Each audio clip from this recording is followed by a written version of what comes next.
Stop. এটা তো কানের না?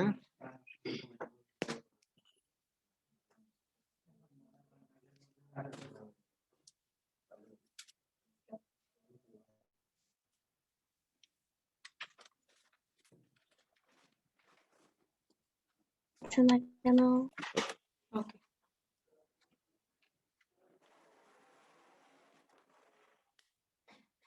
এই বইটা তো সবার কাছে আছে, তাই না?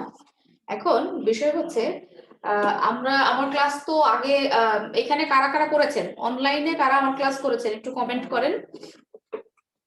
অনলাইনে কারা করেছেন একটু কমেন্ট করেন।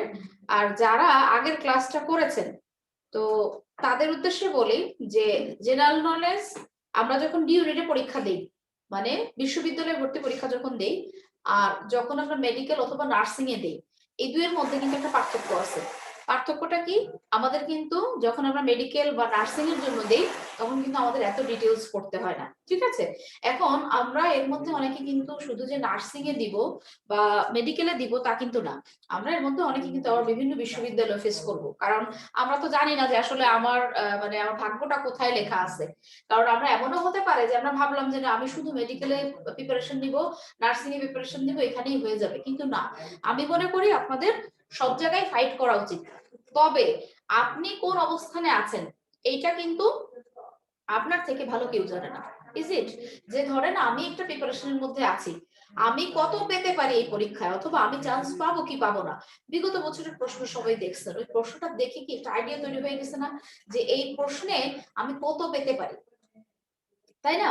তো সেই হিসাবে কিন্তু আপনি জানেন যে আমি কোন জায়গাটায় প্রিপারেশন নিলে আমার জন্য বেটার হবে। তো আমি এই জায়গাটা ছোট্ট করে একটা কথা বলি যে আমরা নিজের থেকে মানে নিজেকে মানে ভালো অন্য কেউ বুঝতে পারে না, এই যে সময়টা আপনি ওকে বুঝে নেবেন যে অ্যাকচুয়ালি আপনি প্রিপারেশনের কোন জায়গাটায় আছেন, মানে আপনি কতটুকু প্রিপেয়ার, অথবা আপনার এসএসসি জেএসসি এইচএসসি রেজাল্টটা আসলে কি। যেমন আমি কিন্তু ছোটবেলা থেকে আমার ক্যালিবারে নিয়ে আমি কিন্তু যথেষ্ট সচেতন যে আমি জানি। এখন আমি কিন্তু আশা করতে পারি না আমি যদি আমার ক্যালিবার যদি কম থাকে 3 মাস পড়াশোনা করে আমি অনেক কিছু করে ফেলবো, এটা কিন্তু সম্ভব না। এখন আপনারা যারা অনলাইনে ক্লাস করতেছেন তারা আমাকে একটু কমেন্ট করেন যে এখানে আপনারা আর্টস থেকে আছেন কয়জন, যারা নার্সিং এর জন্য ট্রাই করতেছেন আর্টস থেকে আছে এখানে কেউ আছেন যারা আর্টসে পড়াশোনা করছেন? একটা কমেন্ট করেন যদি কেউ থেকে থাকেন। আচ্ছা, তার মানে নাই কেউ। আচ্ছা, এবার আসল কথায় আসি, যারা সায়েন্সে পড়াশোনা করে এরা কি করে? একজন আছেন দেখা যাচ্ছে সায়েন্সে পড়াশোনা যারা করে তারা কিন্তু ইতিহাস ভূগোল এই বিষয় সম্পর্কে কিন্তু খুবই কম ধারণা, তাই না?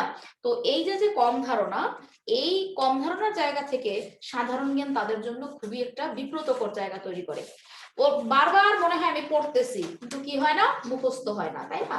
এবং সবচেয়ে বড় সমস্যা তখন মনে হয় যে এই সাবজেক্টটা না থাকলেই ভালো হতো। কিন্তু দুঃখজনক হলেও সত্যি, আপনি ডাক্তার হবেন বা আপনি একজন নার্স হবেন বা সেবিকা হবেন, তো তার সব পূর্ব শর্ত হচ্ছে দেখেন জেনারেল নলেজটা কেন থাকে, যে আপনার কমন সেন্সটা কেমন এটা জানার জন্য, যে আপনি আপনার পারিপার্শ্বিক পরিবেশ সম্পর্কে আপনি কেমন আইডিয়া রাখেন বা আপনি কতটা সচেতন, এই জায়গা থেকে সাধারণ জ্ঞান একটা সাবজেক্ট তৈরি করা হয়। এবার একটু আগে আপনাদের এখানে বসে বসে আমি ডিসকাশন শুনতেছিলাম যে একজন বলতেছিলেন যে আলেকজান্ডার কততে আসছে, 327 আসছে, আবার 323 গিয়ে আবার উল্টা হইলো কেমনে, বলছেন না এটা? তো এই যে দেখেন এই জিনিসটা যে আমরা এখনো বুঝি না, এটার কারণটা কি? এই পড়ালেখাটা কোন ক্লাসে জানেন? পড়ালেখাটা ক্লাস 5 এর পড়ালেখা। এটা মানে এই যে খ্রিস্টপূর্বাব্দ আর হচ্ছে আপনার খ্রিস্টাব্দ, মানে এই যে আমাদের এটা, আপনাদের লজ্জা পাওয়ার কিছু নাই, আমাদের অনেকেই এই জিনিসটা জানে না, খ্রিস্টাব্দ আর পূর্বাব্দ। দেখেন খ্রিস্ট মানে যীশু খ্রিস্টের যে জন্মসাল, এই জন্মসাল থেকে আমরা এই যে 2020 সালে আছি, মানে খ্রিস্টাব্দ, এখান থেকে শুরু, ওই তার যে জন্মসাল ওইটাকে এক ধরে এখন পর্যন্ত 2020 আসছে। এখন এর পূর্বেও তো কিছু সময় ছিল, তাই না? এর পূর্বে যুগ যুগ ধরে চলে আসছে, তাহলে এটার একটা কাউন্টিং দরকার না? এই সাল গণনা বা তারিখ গণনা এটা তো মানে একেবারে প্রাচীন কাল থেকে চলে আসে নাই। প্রাচীন বলতে অনেক অনেক প্রাচীন কাল আছে, এবং প্রাচীন কালের এমন সময়ও আছে যেটা ইতিহাসে লিপিবদ্ধ নাই, যার কোনো সাল তারিখ কোনো কিছুর কোনো ঠিক ঠিকানা নাই। এবার দেখেন একটা পদ্ধতিতে আসা হয়েছে যে যীশু খ্রিস্ট যে বছর জন্মগ্রহণ করে ওই সালটাকে ওরা একটা মানে কি বলা যায় একটা সিগনিফিকেন্ট একটা ডে ধরে ওইখান থেকে সাল গণনা শুরু করছে। এইবার যত পূর্বের ঘটনা, এর 1 বছর আগে, 2 বছর আগে, 3 বছর আগে, এইভাবে এরা কি করছে উল্টা দিকে গেছে, বুঝতে পারছেন? এইভাবে ওরা উল্টা দিকে গেছে। এইবার যখন আমরা উল্টা দিকে কাউন্ট করি, ধরেন 327 সে আসছে ইন্ডিয়ায়, এবার এরা চাচ্ছে কি যে এই খ্রিস্টপূর্বাব্দের একটা জায়গায় এসে জিরো তৈরি করতে হবে, মানে এই যে খ্রিস্টপূর্বাব্দ এইখানে এসে শূন্য হয়ে যাবে, এইখান থেকে 1 থেকে কাউন্ট শুরু হবে। তো এখন ধরেন এই যে 327, তাহলে উল্টা দিকে আসতে হবে 326, এরপরে কি আসতে হবে 25, এইভাবে আস্তে আস্তে যেখানে জিরো হয়েছে সেইখান থেকে খ্রিস্টপূর্বাব্দ কাউন্টিং শুরু হয়েছে।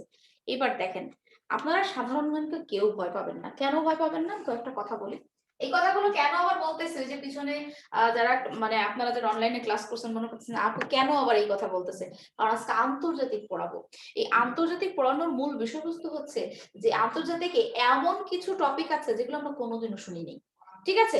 কিন্তু আসলে এই কথাগুলো আমাদের শোনার কথা ছিল, কিন্তু আমরা ওইগুলোকে অ্যাভয়েড করে আসছি। যেমন ধরেন আমরা যখন বাংলাদেশের পরিচিতি পড়ি, তো বাংলাদেশ পরিচিতি থেকে আমরা যে ম্যাপ পরিচিতিটা শিখি, এখান থেকে কিছু প্রশ্ন আসে। কি প্রশ্ন আসে? বাংলাদেশের দক্ষিণে কি আছে, বাংলাদেশের পশ্চিম দিকে কি আছে, পূর্ব দিকে কি আছে। এবার আপনারা একটু মনে করে দেখেন, ক্লাস 3 তে আমাদের একটা সমাজ বিজ্ঞান বই থাকতো, সমাজ বই যেটাকে বলে সমাজ বই। এই সমাজ বইয়ে পরিবার কাকে বলে, প্রতিবেশী কাকে বলে, মনে করে দেখেন এই ধরনের কিছু তথ্য থাকতো। তো এই যে প্রতিবেশী যখন শেখানো হতো তখন দেখানো হতো যে আমাদের কিছু প্রতিবেশী রাষ্ট্র আছে, তাই না? এই প্রতিবেশী রাষ্ট্রগুলো কে কোন দিকে আছে ওই ক্লাস 3 তেই আমাদের বলা হয়েছে যে ওই যে আমরা দক্ষিণ এশিয়ায় বসবাস করি, আমাদের প্রতিবেশী রাষ্ট্র ভারত, আমাদের প্রতিবেশী রাষ্ট্র ভুটান, মিয়ানমার। তো আমরা না ওই সময় আমাদেরকে কেউ বলে নাই যে তোমরা এগুলো এমন ভাবে পড়ো, এগুলো চাকরির পরীক্ষায় লাগবে, এগুলো অ্যাডমিশন টেস্টে লাগবে। এটা আপনাদের দোষ না, এটা হলো আমাদের শিক্ষা ব্যবস্থার দোষ, ঠিক আছে? এইটা আমাদেরকে বলা হয়েছে তুমি পড়ো, তুমি বৃত্তি পরীক্ষা দিবা, তুমি বৃত্তি পরীক্ষায় বৃত্তি পাবা, ক্লাসে ফার্স্ট হবা, তো এর জন্য যা করা লাগে তুমি সেটা করো। কিন্তু আমাদের যে বেসিক তৈরি করার জন্য যে লেখাপড়া, কেউ কখনোই বলে নাই যে তুমি যদি এই পড়াগুলো মাথায় ধারণ করো তাহলে তুমি একটা সময় গিয়ে এটা তোমাকে উপকারে দিবে। তা আমি মনে করছি ক্লাস 3 তো শেষ, ওটা তো মাথায় রাখার দরকার নেই। এখন আমি ক্লাস 4 এ উঠবো, ওটা তো মাথায় রাখার দরকার নেই, আমি তো 5 এ উঠবো। এই পদ্ধতিটাই আমাদেরকে সবচেয়ে বেশি বিপদগ্রস্ত করে। আবার দেখেন কিছু কিছু এমন বিষয় আছে আমাদের মাধ্যমিক উচ্চ মাধ্যমিকের সাথে কোনো সম্পর্কই নেই। ক্লিয়ার?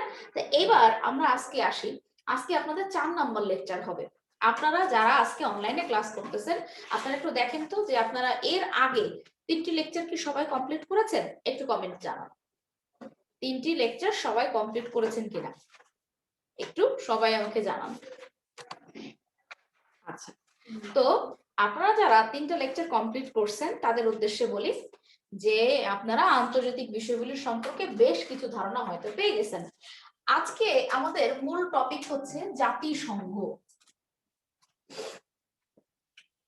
জাতিসংঘ, এবার একটু লক্ষ্য করেন আপনাদের সবার কাছে কি কর্নিয়ার গাইডটা আছে?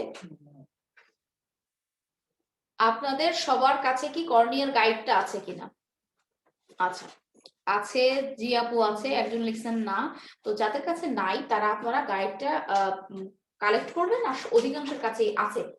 এবার আমি আজকে আপনাদেরকে জাতিসংঘ জিনিসটা কি এবং কিভাবে আসলো, কিভাবে সূচনা হলো, এবং আমাদের ব্যক্তি জীবনে রাষ্ট্র জীবনে এই জাতিসংঘের ভূমিকা কি সেটা একটু বলবো। কিন্তু এত কথা কিন্তু পরীক্ষায় আসবে না, এত কথা কিন্তু পরীক্ষায় আসবে না। পরীক্ষায় কি আসবে? পরীক্ষার মুষ্টিমেয় কয়েকটা সাল আসবে, কয়েকটা তথ্য আসবে। এখন সেইটাকে আমরা কিভাবে কমন করতে পারি ওই গাইড বইয়ের মধ্যে যতটুকু নাই আপু আজকে ততটুকু রেডি করে দিবে, এবং যদি মনে রাখার জন্য এই মূল তথ্যটা বা মূল কাহিনীটা আমরা না জানি, তখন দেখবেন এই লাইন বাই লাইন শুধু তথ্য মুখস্থ করা খুব কঠিন লাগে। কিন্তু কিছু তথ্য বা কিছু কাহিনী যদি আমরা এর সাথে জানি, তখন কি হয়, পড়াটা অনেক ইজি হয়ে যায়। তো দেখেন, আমরা যদি প্রথম বিশ্বযুদ্ধের কথা আসে, জাতিসংঘ পড়তে হলে আমাদের একটু প্রথম বিশ্বযুদ্ধ নিয়ে আলোচনা করতে হবে। প্রথম বিশ্বযুদ্ধ, এই প্রথম বিশ্বযুদ্ধ নিয়ে যদি আমরা আলোচনা করি, তাহলে আমরা দুইটা দেশের নাম পাবো, অস্ট্রিয়া এবং সার্বিয়া। শুধু আপনারা গল্প শুনবেন, 2টা মিনিট গল্প শুনবেন। এই যে অস্ট্রিয়া নামক যে দেশ, এই অস্ট্রিয়া নামক দেশের যুবরাজ উনি বেড়াতে গেছিলেন শখ করে সার্বিয়ার সারায়েভো শহরে। এবার উনি যখন এই প্রমোদ ভ্রমণে বের হন, তখন ওই একজন সার্বীয় নাগরিকের হাতে উনি নিহত হন, গুলিতে উনি নিহত হন। এবার স্বাভাবিক, এই অস্ট্রিয়ার যুবরাজ যখন একজন সার্বীয় বাসীর হাতে নিহত হন, তখন এরা দুই পক্ষই খুব ক্ষিপ্ত হয়, যে অস্ট্রিয়া খুবই ক্ষিপ্ত হয় এবং তারা মানে কিভাবে এটার প্রতিশোধ নেওয়া যায় এটার একটা চেষ্টা চালাতে থাকে। এবার আপনারা জার্মানি নামে একটা দেশের নাম শুনছেন। এই জার্মানি কি করে, এই অস্ট্রিয়াকে এসে টুসকে দেয়, তোমরা একটা কাজ করো, তোমরা যুদ্ধ ঘোষণা করো, তোমরা যদি যুদ্ধ ঘোষণা করো তোমাদের সাথে আমরা আছি। এইবার এই যে 1914 সাল, 1914 সালে একটা যুদ্ধ শুরু হয়, সেই যুদ্ধের নাম হচ্ছে প্রথম বিশ্বযুদ্ধ। দেখেন, প্রথম বিশ্বযুদ্ধে দুটো কথা আসে, মিত্র বাহিনী আর কি অক্ষ বাহিনী। তো মনে রাখবেন, এই যে যে মিত্র বাহিনী অক্ষ বাহিনী কথাটা আসে, মিত্র বাহিনী হচ্ছে বন্ধু রাষ্ট্রগুলো মিলে যে যুদ্ধ করে। আপনাদের আপাতত কিছু লেখার দরকার নেই, শুধু শোনেন, হ্যাঁ। প্রত্যেকটা সাল আমি আপনাদেরকে মার্ক করে দিব এবং লিখে দিব। আপুর ক্লাসে আপনাদের কোনো টেনশন নাই, যখন লিখতে হবে তখন আমি লেখার সুযোগ দিব, লেখার দরকার নেই, আপনারা জাস্ট অনলি কি করবেন, শুনবেন।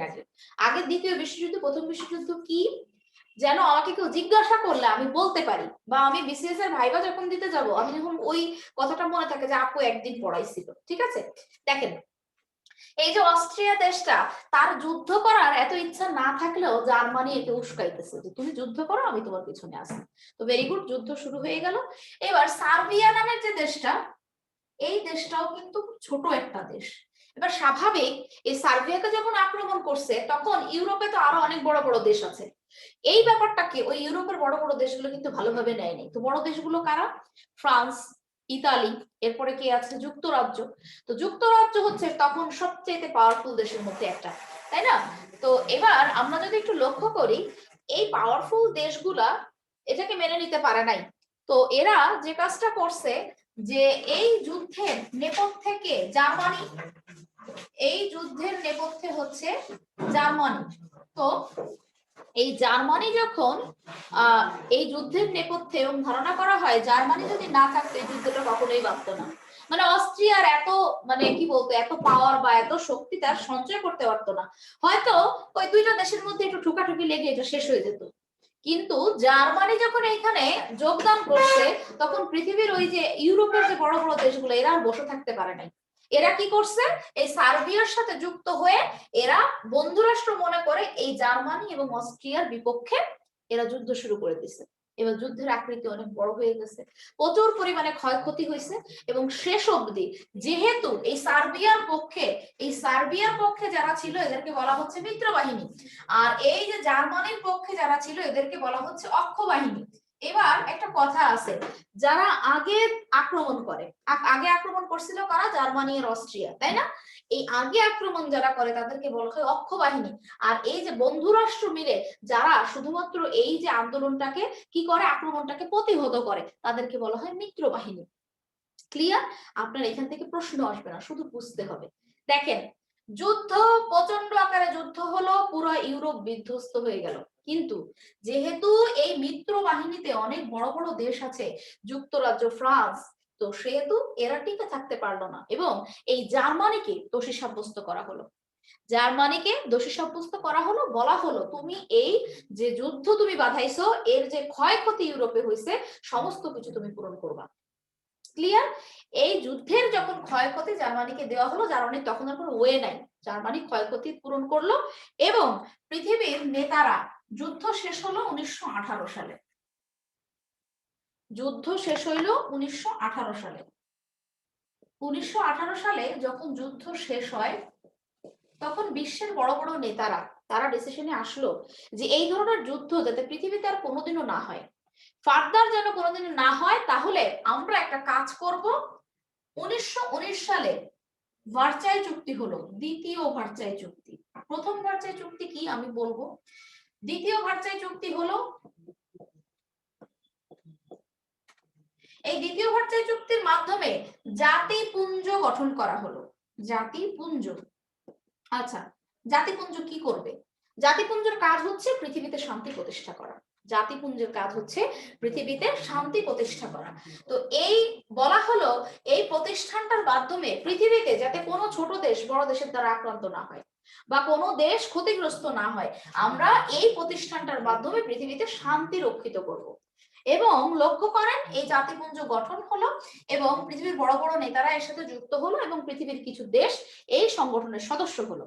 কিন্তু দুঃখজনক হলেও সত্যি, আমরা পৃথিবীতে আরেকটা যুদ্ধের সূচনা পাই কত সালে? 1939 সালে। দেখেন, দ্বিতীয় বিশ্বযুদ্ধ। এই যে সংগঠনটা তারা বানাইলো, এই সংগঠনটাকে তারা বৃদ্ধাঙ্গুলি দেখাইলো। বৃদ্ধাঙ্গুলি দেখাইলো কে? জার্মানি। জার্মানি খুবই বদ টাইপের একটা দেশ। সে 1939 সালে কোনো কারণ ছাড়াই পোল্যান্ড নামক দেশকে সে আক্রমণ করে। দেখেন, পোল্যান্ড একটা নিরীহ দেশ, ছোট একটা দেশ, শুধুমাত্র তার ক্ষমতা দেখানোর জন্য, এবং তার শখ হয়েছে সে পুরো পৃথিবী শাসন করবে। এই যে প্রথম বিশ্বযুদ্ধে এতগুলো দেশের কাছে হেরে গেল, ক্ষতিপূরণ দিল, তাতে তার কোনো শিক্ষা হয় নাই। এইবার এই তৎকালীন সময়ে জার্মানির চ্যান্সেলর হচ্ছেন হিটলার, অ্যাডলফ হিটলার। 1933 সালে জার্মানির কি হন? চ্যান্সেলর নিযুক্ত হন। দেখেন, এই যে হিটলার, উনি মনে করলেন যে আমি এতই ক্ষমতাধর হয়ে গেছি যে আমি পুরো পৃথিবীর কন্ট্রোল নিতে পারি। তো এই ধারণা থেকে উনি কি করলেন? পোল্যান্ডকে আক্রমণ করলেন। আবার সেই একই কথা, পৃথিবীর যে ওই যে পৃথিবীর তৎকালীন সময় বড় বড় দেশ মানে ইউরোপের বড় রাষ্ট্রগুলা, তখন কিন্তু এশিয়া এত উন্নতি লাভ করতে পারে নাই। আমেরিকাও তখন ইউরোপকে একটু তোয়াজ করে চলে। এক আমেরিকা বাদ দিয়ে, মানে শুধু মার্কিন যুক্তরাষ্ট্র বাদ দিয়ে পৃথিবীর অন্য দেশ তখন ইউরোপকে তোয়াজ করে চলে। দেখেন, যখন এই পোল্যান্ডকে আক্রমণ করা হলো, ওই যে আগের মিত্র বাহিনী মনে আছে যারা আগের যুদ্ধে জয়লাভ করলো, ওই মিত্র বাহিনী থেকে এর পক্ষে কে আসলো জানেন? ইতালি। ইতালি এবার মনে করতেছে যে আমার মনে হয় জার্মানি এবার জয়লাভ করবে, কারণ জার্মানি অনেক বেশি শক্তপোক্ত হয়ে গেছে। এই জার্মানি একটা নীতি নিছে, সেই নীতির নাম হচ্ছে ব্লিটজক্রিগ। এই ব্লিটজক্রিগ এর মানে কি জানেন? এটাকে বলে বিদ্যুৎ গতিতে যুদ্ধ, মানে বিদ্যুৎ গতি বা তড়িৎ গতিতে যুদ্ধ। ওরা একটা নীতি নিল যে ইউরোপে যে দেশগুলো আছে পাওয়ারফুল, তখন আপনি যুক্তরাজ্য, ফ্রান্সের নাম সবার আগে আসবে, তারপরে সোভিয়েত ইউনিয়নের নাম, বর্তমান রাশিয়া।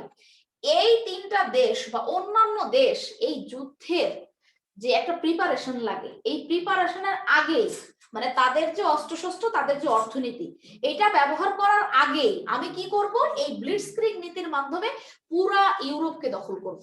মানে ওরা তৈরি হইতে পারবে না, যেটা হয়েছিল আমাদের এই যে মনে করে দেখেন আমাদের 1971 সালে 25 মার্চ, মানে আপনি ঘুমন্ত অবস্থায় আছেন, আপনার উপরে সে আক্রমণ করছে, তা আপনি তো যুদ্ধের কোনো প্রিপারেশনে নাই, তাই না? ঠিক তেমনি এরা ঠিক এই নীতিটা নিল যে এরা প্রিপেয়ার্ড হওয়ার আগেই আমরা পুরো ইউরোপ দখল করলো, এবং এইটা তারা প্রায় অনেকটা কার্যকরী করে ফেললো। এরা ইউরোপের প্রায় অর্ধেক জায়গা দখল করে ফেলছে। তখন যুক্তরাজ্য, ফ্রান্স এবং সোভিয়েত ইউনিয়ন দেখলো যে এখন আমাদের কিছু করা উচিত, তা না হলে এরা ইউরোপ দখল করে ফেলবে, এরা পাগল হয়ে গেছে। এবার দেখেন, ফ্রান্সের নরমান্ডি নামক একটা জায়গা আছে, ফ্রান্সের নরমান্ডি নামক জায়গা। এই ফ্রান্সের নরমান্ডি নামক জায়গায় এই 1939 সালে যখন যুদ্ধ শুরু হতে হতে 2-3 বছর হয়ে গেছে, তখন এরা একই সাথে বিভিন্ন দেশ থেকে একত্রিত করে কি করলো? যুক্তরাজ্য থেকে, সোভিয়েত ইউনিয়ন থেকে এবং ফ্রান্সের এই নরমান্ডি নামক জায়গায় সমস্ত সৈনিকদের এখানে অবতরণ করানো হলো, এবং যাতে এদেরকে কি করা যায়? এদেরকে প্রতিহত করা যায়। তো এই দিনটাকে ডেজিগনেটেড ডে অথবা ডি ডে নামে পরিচিত করা হয়। যেদিন এই নরমান্ডিতে সৈনিক নামানো হয় এদেরকে প্রতিহত করার জন্য, সেই দিনকে কি বলা হয়? ডি ডে বা ডেজিগনেটেড ডে। কিছু নোট করার দরকার নেই। দেখেন, এইবার আপনারা মনে করে দেখেন, আমরা জানি এই যুদ্ধে, দ্বিতীয় বিশ্বযুদ্ধে আমাদের এশিয়া থেকে জাপান নামে একটা দেশ কার দলে ছিল? জার্মানির দলে ছিল। এইবার জাপান বলতেছে যে ভাই এত যুদ্ধ হইতেছে, আপনি আমাকে দলে নিছেন কিন্তু যুদ্ধ তো করতে দিচ্ছেন না, তা আমি চাই যে আপনি আমাকে একটু যুদ্ধ করতে দেন, এবং এটা না হলে আমার মনে হইতেছে যে এই যুদ্ধে আসা আমার একেবারেই মানে অপূর্ণ থেকে যাচ্ছে। তো ভেরি গুড, তারও যুদ্ধ করার খুব ইচ্ছা। এদিকে এই ইউরোপে যে এত বড় একটা যুদ্ধ হচ্ছে, আমেরিকার এখন আর ভালো লাগতেছে না, মানে মার্কিন যুক্তরাষ্ট্রের আর ভালো লাগতেছে না। সেও চাচ্ছে যে আমাকে কেন কেউ ডাকতেছে না, কারণ আরেকজনের ঘরের বিষয়, সেখানে গিয়ে তো আমি কি, আমাকে না ডাকলে তুমি ইন্টারফেয়ার করতে পারি না, তাই না? দেখবেন যে আমাদের পাড়া প্রতিবেশী দুই একজন লোক থাকে যে অন্যের সংসারে একটা ঝামেলা হইলে সে ওইখানে কিভাবে কি ইন্টারফেয়ার করবে সেই চেষ্টা করবে। তো এই মার্কিন যুক্তরাষ্ট্র হচ্ছে ঠিক সেরকম একটা দেশ। তো সে মনে মনে খুব চাচ্ছে যে আমাকে একটু এখানে ইনভলভ করা হোক, কিন্তু কেউ ইনভলভ করতেছে না।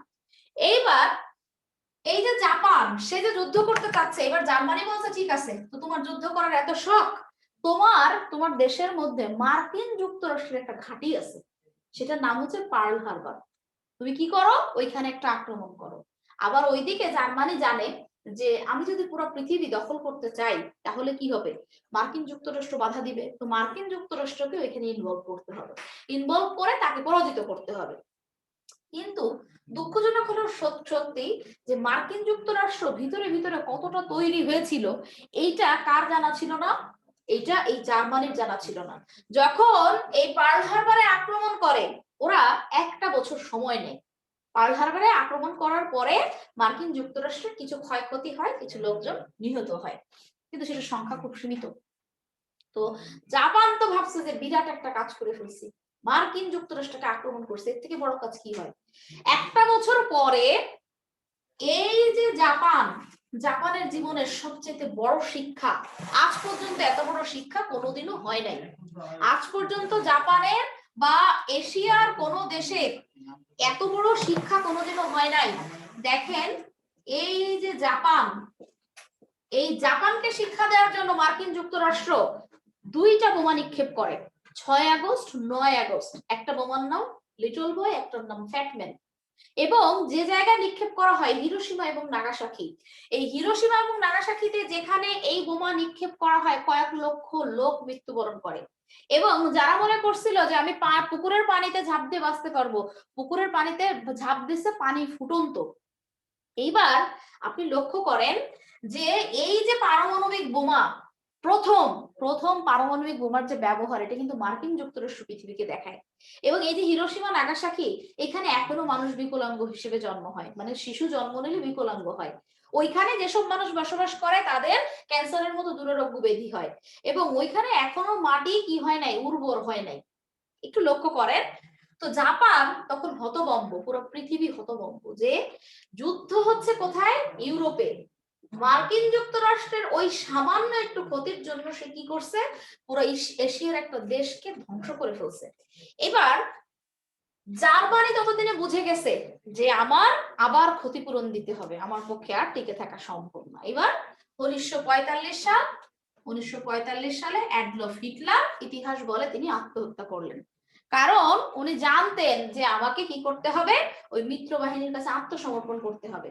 তো ওর থেকে আমার মৃত্যুবরণ, মানে ওই ইয়া করার পরে আমাকে যখন তারা বন্দি করবে, এরপর আমার সাথে যা যা করবে, তার থেকে আমি আগেই মারা যাই। তো অনেকে বলছে, অনেকে ধারণা মতে বলা হয় যে সে মিত্র বাহিনীর হাতেই মৃত্যুবরণ করছে, কেউ কেউ বলে না সে আত্মহত্যা করছে। এই বিতর্কে আমরা যাবো না। দেখেন, 1945 সালে একে একে জার্মানি আত্মসমর্পণ করলো, জাপানও আত্মসমর্পণ করলো, কারণ কোনো ওয়ে নাই, এতগুলো বড় বড় দেশ এখানে চলে আসছে। কিন্তু দেখেন পৃথিবীতে এবার এই যুদ্ধের জন্য আবার দায়ী করা হলো জার্মানিকে। কিন্তু এইখানে যদি আমরা একটু মূল্যবোধ নিয়ে কথা বলি, জার্মানি তো খুবই খারাপ দেশ, কারণ ওর পূর্ব ইতিহাস আছে।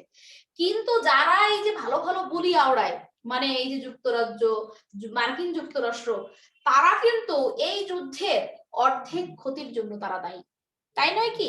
দেখেন কেউ কিন্তু যুদ্ধ থামানোর চেষ্টা করে নাই, সবাই বলতেছে কে কারে কত শিক্ষা দিতে পারে।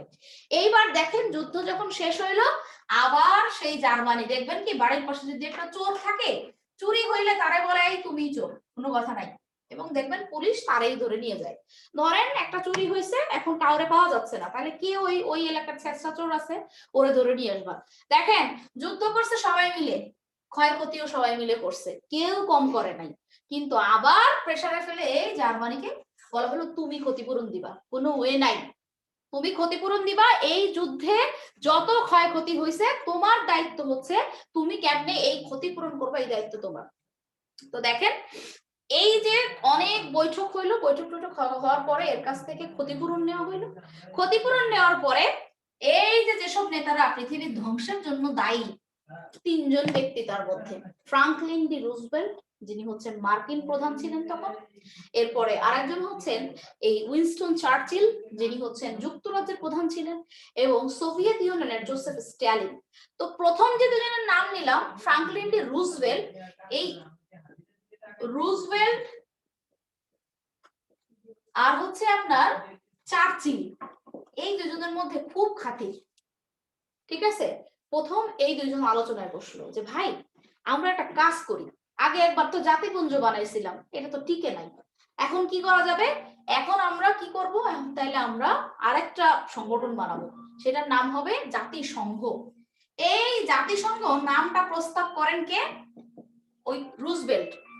রুজভেল্ট জাতিসংঘ নাম প্রস্তাব করে এবং বলে যে শোনেন আপনার সাথে কিছু আলোচনা আছে। কি আলোচনা? বলে পৃথিবীর সমস্ত দেশকে আমরা এই সংগঠনের সদস্য বানাবো, পৃথিবীতে শান্তি বজায় রাখবো এবং পৃথিবীতে যাতে অন্য দেশ আরেকটা দেশকে আক্রমণ না করতে পারে, ওই জাতিপুঞ্জে যা যা বলছিল তাই আর কি, যে মূল কথা হচ্ছে এর পৃথিবীতে শান্তি প্রতিষ্ঠা করবে। তবে কিছু জিনিস অ্যাড হইল নতুন করে, যে পৃথিবীর বিভিন্ন দেশের মৌলিক চাহিদা পূরণ করবে, যারা অনেক দরিদ্র দেশ তাদেরকে হেল্প করবে, শিক্ষা দীক্ষা সব দিক দিয়ে এরা লক্ষ্য রাখবে।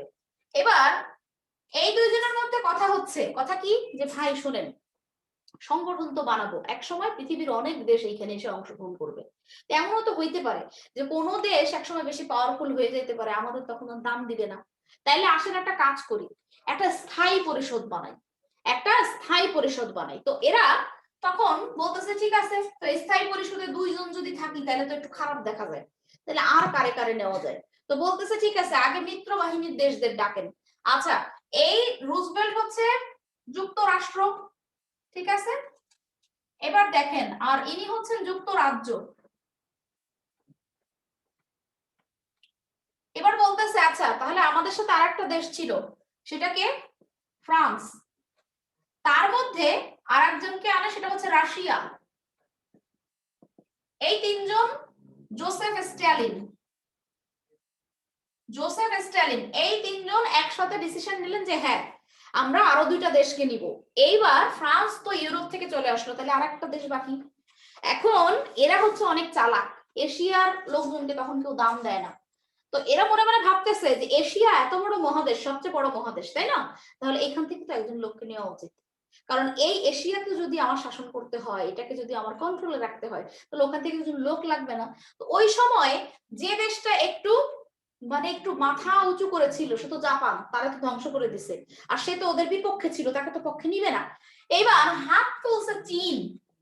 চীন বলতেছে যে ভাই আমারে নেন, আমারে যদি নেন আপনারা যা বলবেন আমি তাই শুনবো, যে শুধু আমারে একটু দয়া করে এই স্থায়ী পরিষদে নেন। তো এরা দেখছে যে ঠিক আছে, এই যখন এত হাতে পায়ে ধরতেছে তখন ওরেই আমরা নেই। আচ্ছা, এই মার্কিন যুক্তরাষ্ট্র যদি জানতো যে চীন এক সময় আমাদের জন্য হুমকি হবে, তাহলে এখানে নিত না ওরে, ঠিক আছে। এইবার দেখেন এই যে পাঁচটা দেশ, এই পাঁচটা দেশের একটা ক্ষমতা দেওয়া হলো, বলা হলো এরা হচ্ছে স্থায়ী পরিষদের সদস্য। স্থায়ী পরিষদ মানে আপনি এদেরকে কোনোদিনও পরিবর্তন করতে পারবেন না, এবং এদের একটা ক্ষমতা দেওয়া হলো, তার নাম হচ্ছে ভেটো। ভেটো মানে হচ্ছে আমি মানি না। যদি এই পাঁচটা দেশে ধরেন জাতিসংঘে একটা সিদ্ধান্ত গৃহীত হয়েছে, পাঁচটি দেশের একটি দেশও যদি বলে আমি এই ঘটনাটি মানি না, তাহলে কিন্তু সেই ঘটনাটি কখনোই হবে না। তার প্রমাণ কি? মুক্তিযুদ্ধের সময় পাকিস্তানের পক্ষে ছিল চীন এবং যুক্তরাষ্ট্র। এরা যখন আমরা স্বাধীন হওয়ার পরে যখন জাতিসংঘের সদস্যপদ চাই, তখন এই চীন বলে যে না ইম্পসিবল, এই দেশকে আমি কখনোই কি করব না, আমি স্বীকৃতি দিতে পারি না। তো এরা আমাদেরকে স্বীকৃতি দেয় আমাদের জাতিসংঘের সদস্যপদ পাওয়ারও পরে। এবার লক্ষ্য করেন, তো প্রথমবার কিন্তু আমরা যখন চাই চীনের জন্য কিন্তু আমরা সদস্যপদ পাই নাই, পরবর্তীতে আমরা পাইছি। এবার আসেন এই 5টি দেশ তো হইলো, এবার বলতেছে যে ভাই একটু খারাপ দেখা যায়। কি খারাপ দেখা যায়? যে শুধু যদি এই স্থায়ী পরিষদে আমরাই থাকি তাহলে কি মানুষ সমালোচনা করবে যে এরাই পরিচালনা করে, এরাই সিদ্ধান্ত দেয়। আচ্ছা, তো বলা হইলো যে ঠিক আছে, এই যে স্থায়ী পরিষদ, এইখানে আরো কয়েকটা দেশ থাকবে। তো প্রথমে সিদ্ধান্ত হলো, প্রথম যখন সূচনা, তখন এই স্থায়ী পরিষদে আরো অস্থায়ী ভাবে আরো 6টা দেশ, মানে মোট 11টি, মোট 11টি দেশ থাকবে। তবে এই 6টি হচ্ছে প্রতি 2 বছর অন্তর অন্তর নির্বাচনের মাধ্যমে হবে। মানে এরা যেমন চিরতর স্থায়ী, এরা কিন্তু স্থায়ী হবে না, এরা 2 বছর পর পর কি হবে, পরিবর্তন হবে। তো পরবর্তীতে বর্তমানে এই সংখ্যাটা হয়ে গেছে 10। মানে মোট এই যে নিরাপত্তা পরিষদে স্থায়ী অস্থায়ী মিলায় হচ্ছে এই স্থায়ী 5টি, এবং বর্তমানে এর সাথে আরো 10টি আছে, যা কিনা 2 বছর পর পর নির্বাচনের মাধ্যমে পরিবর্তন হয়।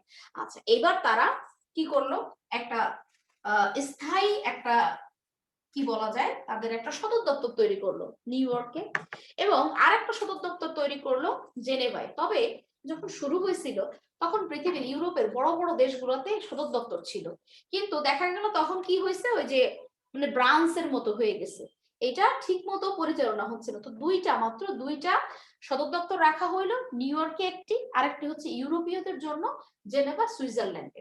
যাই হোক, এবার দেখেন একটা সিদ্ধান্ত হলো যে এই যে নিরাপত্তা পরিষদে 15টি দেশ, এরা কি করবে, ডিসিশনে আসবে কাকে মহাসচিব নির্বাচন করা যায়। একজন মহাসচিব থাকবেন যিনি সমস্ত যে সিদ্ধান্ত গ্রহণের শীর্ষে থাকবেন। তবে এটা কথা আছে, মহাসচিব যা বলবে তাই কিন্তু হবে না, অ্যাকচুয়ালি 5টা দেশ যা বলবে তাই। মহাসচিব একজন পুতুলের মতো, ঠিক আছে। এবার এই মহাসচিব নির্বাচনের সময় এই 5টা দেশের সিদ্ধান্ত নেওয়া হয়, মানে ওই যে আকারে ইঙ্গিতে বলা হচ্ছে নিরাপত্তা পরিষদ মহাসচিব নির্বাচন করে, কিন্তু আসলে তাদের কিন্তু অ্যাকচুয়ালি তাদের ওই 5টি দেশের অনুমতি ছাড়া কিন্তু হয় না। লক্ষ্য করেন, প্রতি বছর প্রতি 5 বছর পর পর মহাসচিব নির্বাচন করা হয়। বর্তমান যিনি মহাসচিব আছেন ওনার নাম কি, অ্যান্টোনিও গুতেরেস, ওনার বাড়ি হচ্ছে পর্তুগাল। উনি এই জাতিসংঘের 9ম মহাসচিব। এবার লক্ষ্য করেন যে পৃথিবীতে বিভিন্ন জায়গা থেকে মহাসচিব হয়েছে। আমাদের এশিয়া থেকে এর আগে উথান্ড, ওনার বাড়ি ছিল মিয়ানমার, কিন্তু ওনার সময় পৃথিবীর সবচেয়ে কলঙ্কময় অধ্যায়গুলা ঘটছে। যেমন ভারত পাকিস্তানের যুদ্ধ হয়েছে, পাকিস্তান বাংলাদেশের যুদ্ধ হয়েছে, ভিয়েতনাম সংকট হয়েছে, ইভেন বার্লিন প্রাচীর সংকট হয়েছে। তো সেই জায়গা থেকে এর পরবর্তী সময় এশিয়া থেকে আরেকজন মহাসচিব নির্বাচিত হন, ওনার নাম হচ্ছে বান কি মুন। এবার আসেন, এই যে জাতিসংঘ প্রতিষ্ঠিত হলো, একটা কিছু নিয়ম নীতি আছে। যেমন আপনার যদি এখানে সদস্য হইতে হয় তাহলে অবশ্যই একটা রাষ্ট্র হইতে হবে। আপনি যদি কোনো অঞ্চল হিসেবে সদস্য পদ তাহলে পাবেন না। যেমন ফিলিস্তিন, আপনারা জানেন রাষ্ট্র না হয়েও রাষ্ট্রের মর্যাদা পায়, পবিত্র স্থান হিসেবে রাষ্ট্র না হয়েও কি পায়, রাষ্ট্রের মর্যাদা পায়, কিন্তু সে কিন্তু পূর্ণাঙ্গ সদস্য না। সে হচ্ছে কি, এই জাতিসংঘের পর্যবেক্ষক, মানে জাতিসংঘে কি হচ্ছে কি হচ্ছে না এটা তুমি দেখতে পারবা, মানে দেখাশোনা করে তুমি মতামত দিতে পারবে, কিন্তু তুমি কোনো কাজে ভোট দিতে পারবে না। ভোট দিতে পারবে কে, শুধুমাত্র রাষ্ট্র। এইবার দেখেন, বলা হচ্ছে এই জাতিসংঘ চালাইতে হলে তো কিছু অর্থকড়ি লাগবে, লাগবে কিনা এখন। আচ্ছা, আপনারা কেউ কেউ কমেন্ট করছেন, একটু আমি কমেন্ট গুলো একটু দেখে নেই।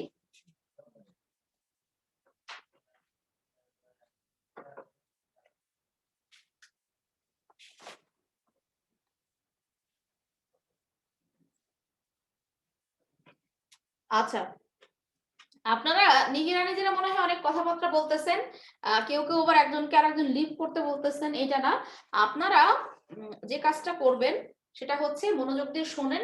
আপনাদের কাছে একটা গাইড বই আছে, মার্ক ডাউন করে দিব, যার শুনতে মন চাবে না সে কান বন্ধ করে বসে থাকবেন, ঠিক আছে। তো নিজেদের মধ্যে যুদ্ধ করার কোনো দরকার নাই। যাই হোক, এবার দেখেন এই যে জাতিসংঘের আপনার কিছু অর্থকড়ি যদি লাগে তাহলে এটা কোত্থেকে আসবে, প্রতিটা দেশ কিছু চাঁদা দিবে, ঠিক আছে, কিন্তু আপনার অনেক টাকা আছে, আপনি চাইলেই আপনার যা ইচ্ছা তাই আপনি চাঁদা দিবেন, এটা সম্ভব না। ক্লিয়ার? তো দেখেন, বলা হচ্ছে প্রতিটি দেশ তার বাজেটের 25%, মানে বাজেটের 25% চাঁদা দিতে পারবে। কি বুঝলেন? মানে তার যা বাজেট তার 25% দিতে পারবে, এর উপরে সে কখনোই দিতে পারবে না। কেন দিতে পারবে না? কারণ হচ্ছে তাহলে তার প্রভাব চলে আসবে। এইবার এর মধ্য থেকে সবচেয়ে বেশি চাঁদা দেয় হচ্ছে যুক্তরাষ্ট্র, দ্বিতীয় সর্বোচ্চ চাঁদা দেয় হচ্ছে চীন, এবং আমরা দেই আমাদের বাজেটের 0.01%।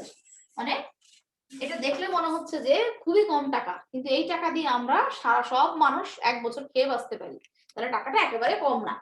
এবার আপনারা যে কাজটা করবেন, আপনাদের কাছে যে গাইড বইটা আছে এই গাইড বইটা বের করেন। আপনাদের কাছে একটা গাইড বই আছে, এই গাইড বইয়ের মধ্যে সাধারণ জ্ঞান অংশটা বের করবেন। আমাদের তো নাই। যাদের নাই একটু বসতে হবে চুপ করে। তো একটু দেখেন, জাতিসংঘের পূর্বসূরি সংগঠনের নাম, এটার পেজ নাম্বার হচ্ছে 23, পেজ নাম্বার 23।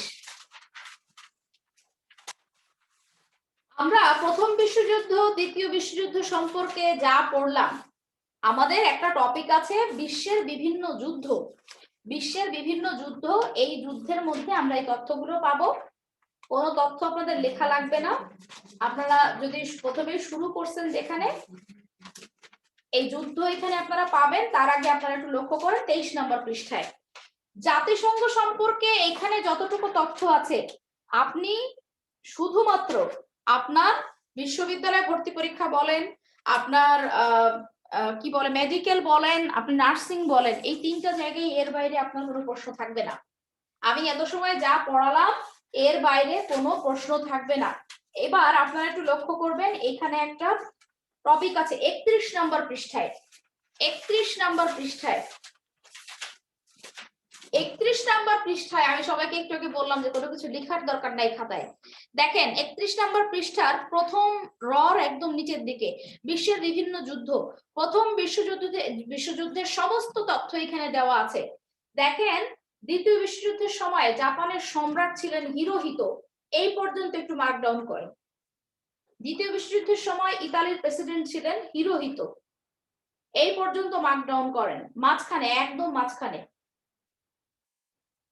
দ্বিতীয় বিশ্বযুদ্ধের সময় জাপানের সম্রাট ছিলেন হিরোহিতো। এই যে এতটুকু সময় যে তথ্য আপনাদেরকে আমি পড়ালাম, এই দুইটা জায়গায় হচ্ছে আপনার সাজেশন, এবং এই সাজেশনটুকু আপুরি করা। যত বাহুল্য কথা বললাম একটা লাইনও এর মধ্যে নাই, ঠিক আছে? জিস্ট সাজেশনটুকু এখানে দেওয়া আছে, এবং এই দুইটা পৃষ্ঠার এই অংশটুকু আপনি মুখস্থ করলে এখান থেকে যা প্রশ্ন আসবে এর বাইরে কোনোদিনও প্রশ্ন আসবে না। এইবার কথা হলো যে এই যে আপু এত সিউরিটি দিয়ে কেন বলতে পারতেছে, কারণ জানেন এটা হচ্ছে প্রাচীন ইতিহাস, মানে আন্তর্জাতিক কিছু ইতিহাস থাকে। যেমন আপনি কি চাইলে প্রথম বিশ্বযুদ্ধ দ্বিতীয় বিশ্বযুদ্ধের সালগুলো চেঞ্জ করতে পারবেন? যে ঘটনাগুলো ঘটছে এগুলো চেঞ্জ করতে পারবেন? পারবেন না। এখান থেকেই প্রশ্ন আসতে হবে। জাতিসংঘের সৃষ্টির যে ইতিহাস সেটা কি আপনি চেঞ্জ করতে পারবেন? সম্ভব না। এবার কি চেঞ্জ হইতে পারে এটা একটু লক্ষ্য করেন, কি চেঞ্জ হতে পারে। জাতিসংঘের কতগুলো অঙ্গ সংস্থা আছে যেগুলো প্রতিনিয়ত চেঞ্জ হয়। যেমন ধরেন প্রতিনিয়ত কি চেঞ্জ হয়, যেমন WTO আছে, তারপরে WHO আছে, UNDP আছে, এইগুলার সদস্য চেঞ্জ হয়, এগুলোর মহাসচিব চেঞ্জ হয়, কিন্তু এই জায়গা থেকে আপনাদের কোনোদিনও প্রশ্ন আসবে না। তার কারণ হচ্ছে এগুলো খুব ডিপ ব্যাপার, এবং এখান থেকে হয়তো BCS এ কখনো কখনো প্রশ্ন আসে। এবং যদি আমাদের কিছু সাম্প্রতিক তথ্য আসে সেটা আমরা কই পাবো? শোনেন, যেখানেই ভর্তি পরীক্ষা দেন না কেন একটা কারেন্ট অ্যাফেয়ার্স রাখা আপনার জন্য অতি জরুরি। কি বলছি? একটা কারেন্ট অ্যাফেয়ার্স রাখা অতি জরুরি। এবার কথা হলো যে আপু কারেন্ট অ্যাফেয়ার্স তো একটা পুরো বইয়ের সমান, তাই না? কি পড়বো এখান থেকে, এত পড়ার সময় কোথায়? শুনে আজকে লিখে রাখেন, নোট করে রাখেন ছোট্ট করে, যে কারেন্ট অ্যাফেয়ার্স এর শুরুতে কিছু এমসিকিউ থাকে না, যে সবচেয়ে ফাঁকিবাজ প্রথমে আগে এমসিকিউ গুলো মুখস্থ করবেন প্রতি মাসে, ঠিক আছে? যে সবচেয়ে ফাঁকিবাজ, যে তার থেকে একটু পড়াশোনা করতে চান, দেখবেন লাইন বাই লাইন ওই এমসিকিউর মধ্যে যা থাকে এরপরে গুরুত্বপূর্ণ তথ্য দিয়ে প্রথমে একটা তথ্য দেওয়া থাকে, থাকে কিনা? এইবার আপনার দ্বিতীয় দায়িত্ব হচ্ছে, দেখেন ভিতরে যা সারমর্ম না এইগুলো এমসিকিউ আকারে এখানে চলে আসে, ক্লিয়ার?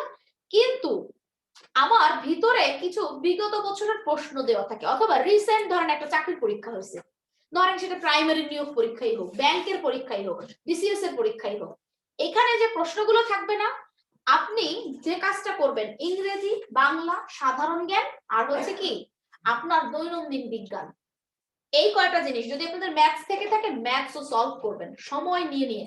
একদিন যদি সময় দেন আপনি একটা প্রশ্ন সলভ করতে পারবেন। এই প্রশ্নগুলো সলভ করলে কি হবে জানেন, প্রশ্ন করার কিছু ধরন থাকে, শুনেন ওই ধরনের মধ্যে থেকে আপনাকে প্রশ্ন করতে হবে। তো যদি আপনি বেশি সংখ্যক প্রশ্ন সলভ করেন তখন কি হবে জানেন, কোন জায়গা থেকে কিভাবে প্রশ্ন হতে পারে আপনার আর অজানা কিছু থাকবে না। তো কারেন্ট অ্যাফেয়ার্স, একটা কারেন্ট অ্যাফেয়ার্স আপনি 1 মাস সময় পাচ্ছেন না, ধরেন ওই কারেন্ট অ্যাফেয়ার্স এর মধ্যে 5টা প্রশ্ন আছে, ওই 5টা প্রশ্নকে নিয়ে আপনি 10 দিন বসবেন, দেখেন আপনি আপনার চান্স পাইতে কষ্ট হয় কিনা। এবার ওই কারেন্ট অ্যাফেয়ার্স এর মধ্যে প্রতি মাসে কিছু প্রস্তুতি থাকে।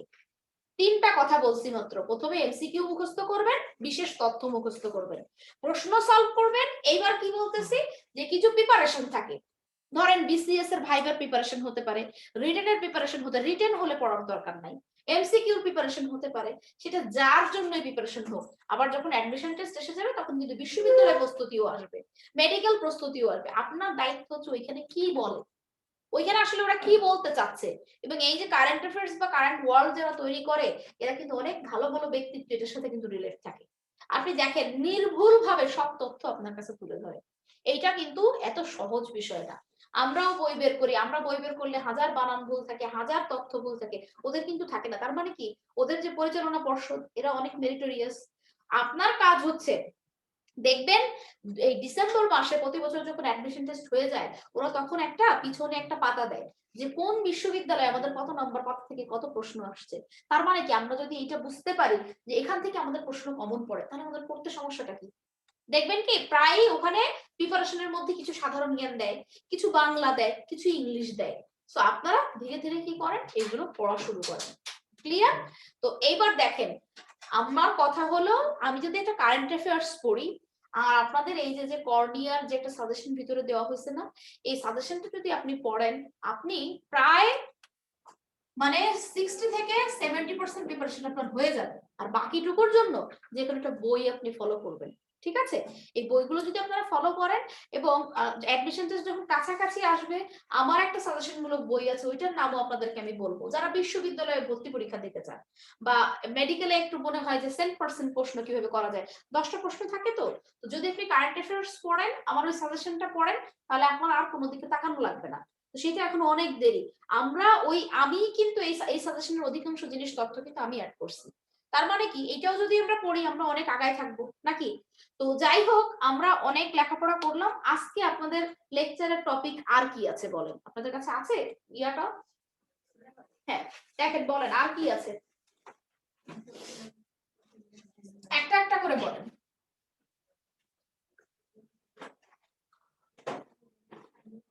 জাতিসংঘের পরে কি আছে আপনাদের? Thank you. জাতিসংঘের পরে দেখেন আমরা আঞ্চলিক বিভিন্ন সংস্থা, আঞ্চলিক সংস্থা একটু যাই। তো প্রথমে আমরা যদি একটু কমনওয়েলথ নিয়ে লেখাপড়া করি,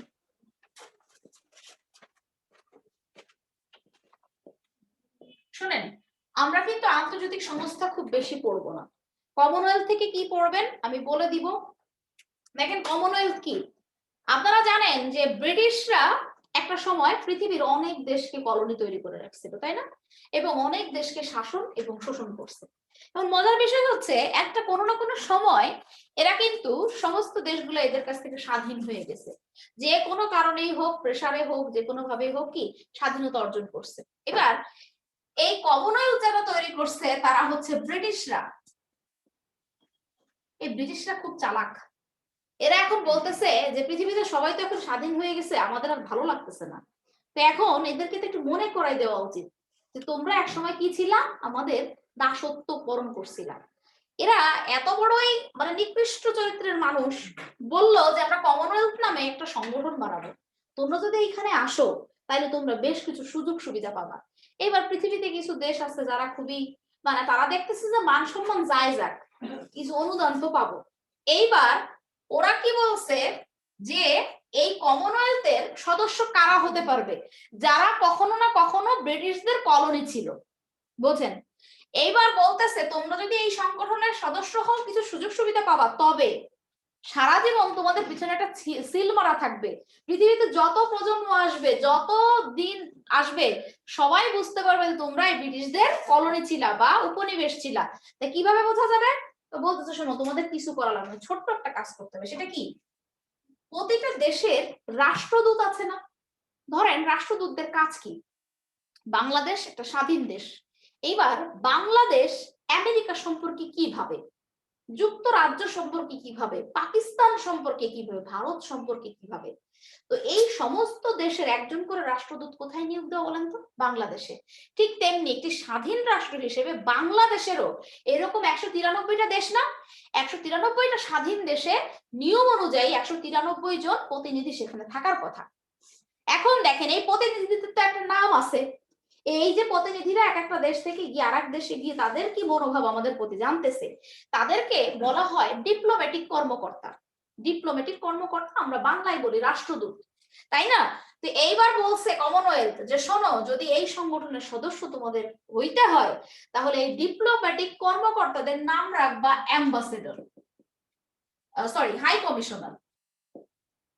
হাই কমিশনার।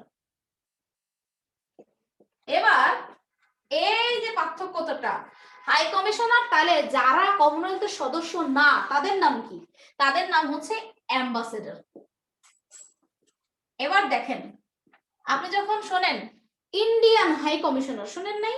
বলে ইন্ডিয়ান হাই কমিশনে যেতে হবে। আচ্ছা, কিন্তু আপনি যখন আমেরিকান, কখনো কি বলছেন American high commissioner? American embassy, American ambassador. কারণ কি?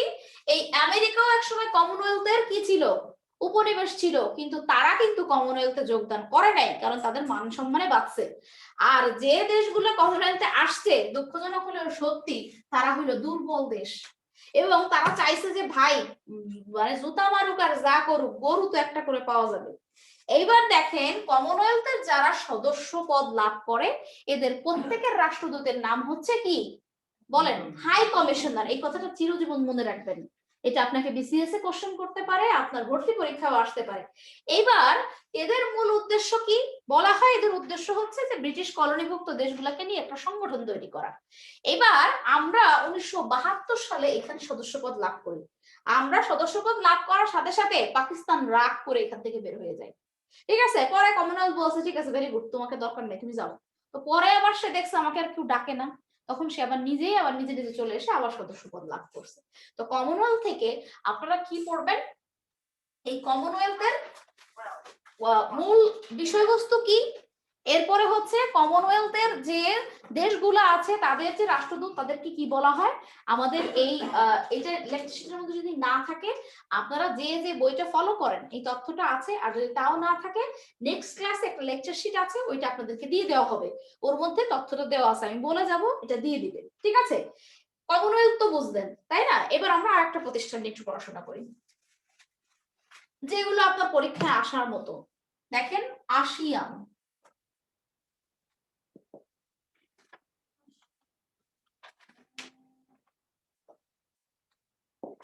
এমটিভি এর ফিল্ম দেখলে বিসিএস হবে না। এই যে যে এতগুলো নাম লিখলাম, এটা কি জন্য? 10টা দেশ, এখানে 10টা দেশ আছে। এই এমতে হচ্ছে মালয়েশিয়া, এই লেখার দরকার নাই, শুধু দেখে যান। টিতে হচ্ছে থাইল্যান্ড। এই তথ্য যদি আপনি হাতেই পান তাহলে খালি খালি লিখে কষ্ট করার দরকার আছে? ওর থেকে মনোযোগ দিয়ে দেখেন, তাহলে মাথার মধ্যে এগুলো ঢুকে যাবে, পরে পেলে মুখস্থ করে ফেলবেন। এখন ভিতে হচ্ছে ভিয়েতনাম,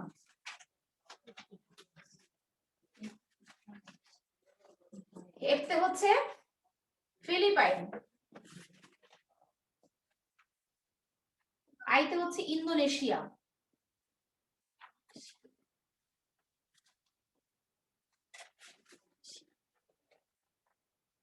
এলতে হচ্ছে লাওস, এমতে হচ্ছে মিয়ানমার। শুধু বোঝার জন্য দেখবেন। বিতে হচ্ছে ব্রুনাই, সিতে হচ্ছে কম্বোডিয়া, এসতে হচ্ছে সিঙ্গাপুর। লক্ষ্য করেন এই যে যে দেশগুলো, এরা হচ্ছে দক্ষিণ পূর্ব এশিয়ার দেশ। দক্ষিণ পূর্ব এশিয়ার দেশ। এই দেশগুলো মিলে কি করছে, একটা সংগঠন করছে তাদের অর্থনৈতিক ও রাজনৈতিক কার্যক্রমকে সঠিকভাবে পরিচালনা করার জন্য। মজার বিষয় হচ্ছে, এত কথা কেন লিখলাম, একটা দেশ আছে দক্ষিণ পূর্ব এশিয়ায় যার নাম হচ্ছে পূর্ব তিমুর।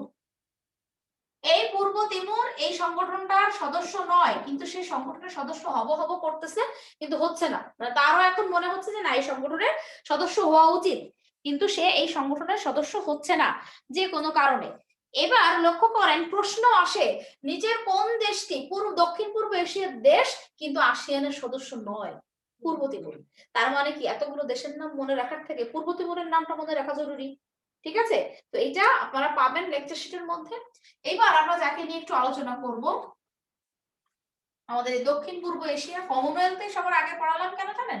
কমনওয়েলথ হচ্ছে গুরুত্বপূর্ণ একটা মানে এরপরে দেখেন আমাদের দক্ষিণ এশিয়ার সার্ক। এবার দুঃখজনক হলো সত্যি যে আমাদের দেশের শহীদ প্রেসিডেন্ট জিয়াউর রহমানের নেতৃত্বে এটি হয়েছিল, এবং দক্ষিণ এশিয়ার যে দেশগুলো আছে সবাই কি সার্কের সদস্য, এবং এর কার্যক্রম এখনো সুন্দরভাবে চলতেছে। কিন্তু আমরা এই সার্ক নিয়ে কোনো তথ্য পাবো না, কারণ আপনি জানেন যে আমাদের ভর্তি পরীক্ষায় একটু রাজনৈতিক ইস্যু জড়িত থাকে। ঠিক আছে, জাস্ট মনে রাখবেন যে এটা হচ্ছে কি একটি এই যে বাংলাদেশ সহ যে দক্ষিণ এশিয়ার দেশগুলো আছে তাদের একটি অর্থনৈতিক এবং একটি কি বলা যায় রাজনৈতিক জোট। যেমন আপনারা হয়তো দেখেছেন যে ভারত পাকিস্তানে 1966 সালে 65 সালে যখন যুদ্ধ হয়, তো 66-তে তাশখন্দ চুক্তি হয়, মানে 65-র পরে তাশখন্দ চুক্তি হয়। এই যে সার্ক তখন একটা বিরাট ভূমিকা পালন করে। আমাদের এই আমাদের দেশের তখন তৎকালীন প্রেসিডেন্ট শহীদ প্রেসিডেন্ট জিয়াউর রহমান, উনি মধ্যস্থতা করেন। তাশখন্দে যে চুক্তি হয় ভারত পাকিস্তানের মধ্যে, ভারত পাকিস্তানের অনেকটা অংশ তারা দখল করে নেয়। তো বেশ কিছু রাষ্ট্রপ্রধানদের মধ্যে আমাদের জিয়াউর রহমানও ছিলেন। তো সেই জায়গাটায় সার্ক কিন্তু মানে কি বলা যায়, পরবর্তীতে এই সার্কের কিন্তু একটা গুরুত্ব ছিল। কিন্তু এখন যেহেতু বিএনপি ক্ষমতায় নাই, আওয়ামী লীগ সরকার আছে, এই সার্ক থেকে আমাদের প্রশ্ন হওয়ার পসিবিলিটি কম। এইবার আমরা আর কি পড়তে পারি যেগুলো পরীক্ষায় আসার মতো, যেমন ধরুন ওআইসি, ইসলামিক কর্পোরেশন। দেখেন এই যে আপনি ইসলামিক সংস্থা, কেন আপনার জন্য এই ওআইসি খুব জরুরি? পৃথিবীতে বিভিন্ন সময়, যেমন ধরেন ইসরায়েলকে বলা হয় আরব বিশ্বের ক্যান্সার। এরা যখন জেরুজালেমের যে পবিত্র আল-আকসা মসজিদ, এখানে যখন এরা অগ্নিসংযোগ করে, তখন পৃথিবীর মুসলমানরা দেখে যে না, আমাদের একটা সংগঠন দরকার। ঠিক আছে, সালটা হচ্ছে 1979 সাল। তো এই সালে একটা মিনিট পাওয়া যাবে এটা দিয়ে, দেখা যাচ্ছে আপনাদের?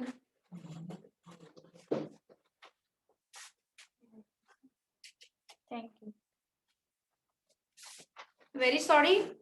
দেখেন 1979 সালে এই যে আল-আকসা মসজিদে অগ্নি সংযোগের পর এই যে ফিলিংটা আসে যে মুসলিম রাষ্ট্রগুলোর একটা সংগঠন দরকার এবং আমাদের একটা ইনফরমেন্টের দরকার। তো সেই জায়গা থেকে এই ওআইসি গঠন করা হয়, এবং পৃথিবীর যত মুসলিম সংস্থা আছে তারা কিন্তু, মুসলিম দেশ আছে, অধিকাংশ দেশই হচ্ছে এই ওআইসির সদস্য। এবার আমরা আর একটা সংগঠনের নাম শুনবো, সেটা হচ্ছে আরব লীগ। আরব লীগ, আরব লীগের কাজ কি? বিশ্বের যে বড় বড় দেশগুলো আছে, ক্ষমতাধর দেশগুলো আছে, তারা এই আরব লীগ গঠন করে। এবং আপনারা ওই যে একটু আগে বললাম যে কি বলা যায়, ইসরায়েল হচ্ছে আরব বিশ্বের ক্যান্সার। তো মিশরের আনোয়ার আল সাদাত আমেরিকার মদতে উনি কি করেন, ইসরায়েলের সাথে শান্তি প্রতিষ্ঠা করতে যায়। তো উল্লেখযোগ্য বিষয় হচ্ছে 1978 সালে ক্যাম্প ডেভিড চুক্তি হয় যুক্তরাষ্ট্রে। তো এই ক্যাম্প ডেভিড চুক্তিতে যখন এই মিশর অংশগ্রহণ করে, তখন আরব লীগ থেকে তাকে বহিষ্কার করা হয়। আরব লীগ থেকে তাকে বহিষ্কার করা হয়, কিন্তু দুঃখজনক হলেও সত্যি, আমেরিকা তাকে পুরস্কার স্বরূপ কি দেয়? নোবেল পুরস্কার দেয়। 1979 সালে আনোয়ার আল সাদাত নোবেল পুরস্কার লাভ করে। কি জন্য? ইসরায়েলের সাথে শান্তি প্রতিষ্ঠা করার জন্য। অথচ ইসরায়েল কিন্তু পুরো আরব বিশ্বকে কি করে ফেলছে? অস্থির করে ফেলছে। 4টা যুদ্ধে সে আরবের বিভিন্ন দেশগুলোর সাথে যুদ্ধে লিপ্ত হয়েছে, এবং 20টার উপরে জায়গা শুধু অন্যায় ভাবে এখনো পর্যন্ত ওই ডেড সি থেকে শুরু করে লেবাননের বিভিন্ন জায়গা, ফিলিস্তিনের বিভিন্ন জায়গা তারা কিন্তু এখনো আটকে রাখছে। তো দেখেন, এটা হচ্ছে আরব লীগের উল্লেখযোগ্য ঘটনা। এরপরে আমরা আরেকটা প্রতিষ্ঠান নিয়ে আলোচনা করব, সেটা হচ্ছে ইউরোপীয় ইউনিয়ন, যেটাকে সংক্ষেপে বলা হয় ইইউ। লক্ষ্য করেন ইউরোপীয় ইউনিয়ন কেন করব? ইউরোপীয় ইউনিয়নে একসময় 28টি রাষ্ট্র ছিল। 28টি রাষ্ট্র, এদের কাজ কি ছিল? এখনো আছে, তবে এখান থেকে একটি দেশ বের হয়ে গেছে। তো আগে একটু 28টি নিয়ে আলোচনা করি। এই 28টি রাষ্ট্রের মূল লক্ষ্য হলো এরা একত্রে একক মুদ্রা গ্রহণ করছে, সেটাকে মুদ্রার নাম হচ্ছে ইউরো। তবে এই 28টির মধ্যে 19টি রাষ্ট্র এই ইউরো মুদ্রা গ্রহণ করেছে, আর 9টি করে নাই, আর 9টি তাদের নিজ মুদ্রা ব্যবহার করে। এবার দেখেন এই ইউরোপীয় ইউনিয়ন শুনে আপনি বুঝতেছেন এরা কি, অবশ্যই ইউরোপ কান্ট্রি। এবার আপনি লক্ষ্য করেছেন যখন বাংলাদেশ অন্য কোনো দেশের সাথে বাণিজ্য করে, বিশেষ করে ওয়েস্টার্ন কোনো ইউরোপিয়ান বা আমেরিকান কোনো, তখন কি করে তার টাকাটাকে ডলারে কনভার্ট করে, তাই না? এটা কিন্তু একটা জটিল প্রক্রিয়া। মানে আপনার টাকাটা আপনি যদি সরাসরি বিজনেস করতে পারতেন আপনার জন্য কত সহজ হতো না, কিন্তু আপনার টাকাটাকে ডলারে পরিবর্তন করে তারপরে বাণিজ্য করতে হয়। এবার এই ইউরোপীয় ইউনিয়নের এই যে 28টি দেশ, এরা দেখছে যে এই সমস্যার সম্মুখীন আমরা হব না, আমরা একক মুদ্রা ব্যবস্থা চালু করব। তার আপনারা জানেন যে ইউরোপ হচ্ছে সবচেয়ে বড় কি আপনার যেটাকে বলা যায় বাণিজ্য প্রধান মহাদেশ। এখানে প্রচুর পরিমাণে শিল্প এবং বাণিজ্যের এখানে ইয়া আছে, সূতিকাগার বলতে পারেন আপনি। তো এখানে এরা খুব সহজ করে ফেলছে ব্যাপারটা। এই 28টি দেশের মধ্যে আপনি একেবারে ওই নো ফ্লাই জোনের মতো, মানে সরি মানে কি বলে, কোনো ব্যারিয়ার নাই, এটার মধ্যে কোনো ব্যারিয়ার নাই, আপনি একেবারে এককভাবে আপনি বাণিজ্য করতে পারবেন, খুবই ইজিয়েস্ট একটা ওয়ে। এবার এই 28টি দেশের মধ্যে সবচেয়ে ক্ষমতাধর দেশের মধ্যে একটি, সে হচ্ছে যুক্তরাজ্য। যুক্তরাজ্য আজকে অনেকবার আলোচনায় আসলো, তাই না? কারণ এর ইতিহাস সমৃদ্ধ। এই যুক্তরাজ্য দেশটি এবং তার জনগণ এরা উপলব্ধি করতেছে যে আসলে ইউরোপীয় ইউনিয়নের থেকে কি আমাদের লাভ হচ্ছে না লোকসান হচ্ছে। এরা 2016 সালে এই ডিসিশনটায় তারা ওদের মাথায় হঠাৎ আসলো যে ইউরোপীয় ইউনিয়নে থাকাতে আমাদের কি লাভ হচ্ছে না লোকসান হচ্ছে। এবার দেখেন এদেরকে বলা হয় আধুনিক গণতন্ত্র সূতিকাগার। কেন বলা হয়? আমাদের দেশে যখন কোনো বড় ডিসিশন হয় জনগণের কোনো মতামত নেওয়া হয়? হয় না। ওই আমলারা আর হচ্ছে আমাদের যারা নেতারা আছেন তারা যা ভালো মনে করেন তাই, আপনার আমার কাছে কোনো কি নেয়, অনুমতি নেয়, কিচ্ছু নেয় না। এবার দেখেন তাদের দেশের যারা প্রশাসনিক কর্মকর্তা এবং যারা রাজনৈতিক নেতা এরা হিমশিম খেয়ে গেছে যে আসলে আমরা বুঝতে পারতেছি না ঘটনাটা কোন দিকে যাচ্ছে। তখন তারা একটা গণভোটের আয়োজন করে। তারা কি করে? গণভোটের আয়োজন করে যে জনগণই বলুক, কারণ জনগণের মধ্যেও তো বিজ্ঞ ব্যক্তি আছে, তাই না? তো জনগণ কি ভোট দেয় সেটা আমরা দেখি। তো দেখা যায় 50%-এর সামান্য উপরে ভোট আসে যে আমরা ইউরোপীয় ইউনিয়নের থেকে আসলে লাভ করতে পারতেছি না। বোঝেন যে 50%-এর সামান্য বেশি এই মতামত দেয় যে আমরা কোনো লাভ করতে পারতেছি না। তো যার ফলশ্রুতিতে 2020 সালের ফেব্রুয়ারি মাসে এরা এই ইউরোপীয় ইউনিয়ন থেকে আনুষ্ঠানিকভাবে বের হয়ে যায়। তাকে কি বলা জানেন? তাকে বলা হয় ব্রেক্সিট। যেহেতু ব্রিটেনের বি আছে আর ওরা এক্সিট করে, সেই জায়গা থেকে কি বলা হয়? ব্রেক্সিট। এবার আগে প্রশ্ন আসতো যে ইউরোপীয় ইউনিয়নের সদস্য সংখ্যা কতটি, বা প্রশ্ন আসতো যে ইউরোজোন বলতে কি বোঝায়, যেসব দেশগুলো ইউরো মুদ্রা গ্রহণ করে এবং এই ইউরোপীয় ইউনিয়নের যে দেশগুলো তাদেরকে একত্রে কি বলা হয়? ইউরোজোন বলা হয়। তো সেই জায়গা থেকে এখন আপনার প্রশ্ন আসতে পারে সর্বশেষ কোন দেশটি বের হয়ে গেছে, সেটা হচ্ছে যুক্তরাজ্য। আবার প্রশ্ন আসতে পারে যে বর্তমান সদস্য কতটি, যেহেতু একটি কমে গেছে। আবার এই ইউরোপীয় ইউনিয়নের নিজস্ব একটা পতাকা আছে, প্রশ্ন আসে পতাকায় তারকা সংখ্যা কত। এত প্রশ্ন আপনাদের আসবে না, আপনাদের এই বড়জোর কোন দেশটি বের হয়ে গেছে এই পর্যন্ত এই পরীক্ষায় আসতে পারে। এবার আলোচনা করার মতো আর কিছু এই আন্তর্জাতিক সংগঠনে করব না, কারণ ওই লেকচার শিটটা যখন পাবেন তখন আপনারা অটোমেটিক কিছু তথ্য ওখানেই পেয়ে যাবেন। এবার আমাদের পরবর্তীতে যে টপিকটা আছে সেটা হচ্ছে গোয়েন্দা সংস্থা। আচ্ছা আপনারা একটু পেজ দেখেন, আপনাদের যে বইটা আছে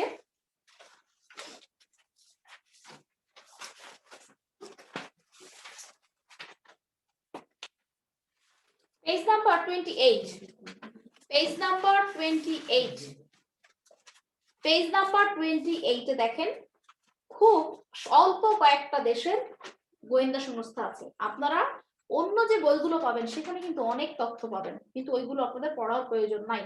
আপনি জাস্ট অনলি কি করবেন, এই যে এখানে যে গোয়েন্দা সংস্থাগুলো আছে এইগুলো আপনারা জাস্ট একটু পড়ে নেবেন, এখান থেকে পড়লেই আপনারা কমন পাবেন। এরপরে দেখেন এখানে আরো একটা টপিক আছে এই পেজের মধ্যেই, সেটা হচ্ছে গুরুত্বপূর্ণ সংবাদ সংস্থা। এই যে গুরুত্বপূর্ণ সংবাদ সংস্থা আপনারা পাচ্ছেন, এখানে যা আছে এর বাইরে কিছু পড়বেন না। এবং অনেকের একটা ধারণা আছে যে এগুলোর কি ফুল ফর্ম পড়া লাগবে নাকি, না, এগুলোর কোনো ফুল ফর্ম আপনি পড়বেন না, কোনো ফুল ফর্ম আপনি এখান থেকে পড়বেন না, সব শর্ট নেম পড়বেন এবং শর্ট নেমের বাইরে পরীক্ষায় কিছুই কখনো আসবে না।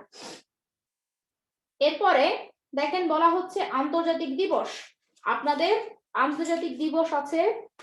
তার আগে একটু দেখে নেই গেরিলা সংগঠন আছে।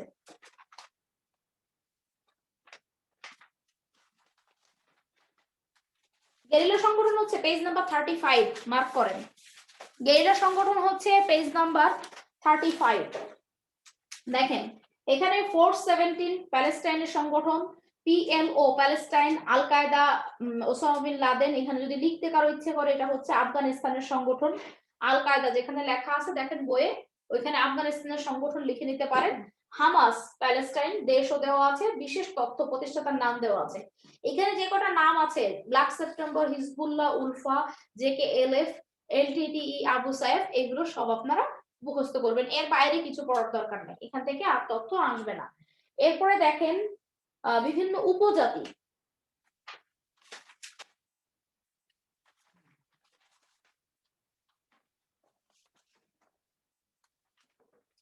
দেখেন page number 32, page number 32 mark করেন। বাংলাদেশে একটি উপজাতি পাবেন, আন্তর্জাতিক একটি উপজাতি পাবেন। তো এই যে 32 তে দেখেন আন্তর্জাতিক যে উপজাতি আছে এর বাইরে আপনি কোনো তথ্য পড়তে যাবেন না। যদি ডিটেলস পড়তে ইচ্ছা করে যে কোনো বই থেকে আপনি পড়েন, কিন্তু এই যে ছোট ছোট যে টপিক গুলো আমি দিচ্ছি এগুলো এর বাইরে না যাওয়াই হচ্ছে বুদ্ধিমানের কাজ। আপনি আগায় থাকবেন, কারণ শুধুমাত্র সাধারণ জ্ঞান পড়তে হবে না, আর অনেকগুলো সাবজেক্ট কিন্তু আপনাকে কমপ্লিট করতে হবে। এরপরে দেখেন বাকি থাকলো আন্তর্জাতিক, আচ্ছা বন্দর, সমুদ্র বন্দর। আচ্ছা এখানে একটা কথা বলে রাখি যে বন্দরের যে টপিকটা আছে এইখানে দেওয়া আছে কিনা আমি জানি না, কিন্তু আছে, হ্যাঁ, এই বন্দরটা আপনারা পড়বেন না। কি বলছি, বন্দর পড়ার কোনো প্রয়োজন নাই। কি বলছি, বন্দর পড়বেন না। বন্দরটা জানার জন্য দেখে রাখবেন সমুদ্র বন্দর, এগুলো হচ্ছে সমুদ্র বন্দর। পৃথিবীর যে বড় বড় সমুদ্র বন্দর গুলো আছে সেখানে নাম এখানে দেওয়া আছে, কিন্তু কোনো বন্দর আপনাদের পরীক্ষায় কিন্তু আসবে না। তবে যদি কখনো ইউনিভার্সিটি পরীক্ষা দিতে যান তাহলে আপনি একটু পড়ে নিতে পারেন। এরপরে আমরা দেখতে পাচ্ছি এখানে আছে আন্তর্জাতিক দিবস।